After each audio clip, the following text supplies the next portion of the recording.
Nerve conduction studies అంటే ఏంటి అని చాలామందికి తెలియదు. అయితే ఈ నర్వ్ కండక్షన్ స్టడీస్ అనేది న్యూరాలజిస్ట్ మన నరాలు ఎలా ఉన్నాయి, మజిల్స్ ఎలా ఉన్నాయో తెలుసుకోవడానికి మనకి రాస్తారనమాట. ఈ టెస్ట్ చేయించుకోవాలంటే మనకి నర్వ్స్లోని ఎలక్ట్రికల్ యాక్టివిటీ ఒకటి ఉంటుంది.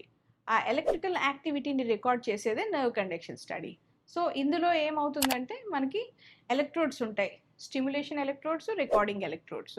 అండ్ స్టిమ్యులేషన్ ఎలక్ట్రోడ్స్లో స్టిమ్యులేట్ చేసినప్పుడు మనకి రికార్డింగ్ ఎలక్ట్రోడ్స్లో గ్రాఫ్ రూపంలో అది రికార్డ్ అవుతుంది. ఆ గ్రాఫ్ని స్టడీ చేసి మనకి ఎలాంటి ప్రాబ్లం ఉన్నదని తెలుసుకోవచ్చు. అయితే ఎందుకు చేస్తాము ఈ టెస్ట్ అని తెలిస్తే మనకి కొన్ని రకాలైన నరాల problems, muscle problems, neuromuscular junction ప్రాబ్లమ్స్లో ఇవి చేస్తాం. ఇవి ఎక్కడ నరము ఏ ప్లేస్లో ఎంత శాతం ఎఫెక్ట్ అయిందనేది తెలిసిపోతుంది. అండ్ ఆల్సో ముందుకి ట్రీట్మెంట్ ఇచ్చినాక ఎంత రెస్పాన్స్ వచ్చింది, ఎంత ప్రోగ్రెషన్ వచ్చింది కూడా మనకి తెలిసిపోతూ ఉంటుంది.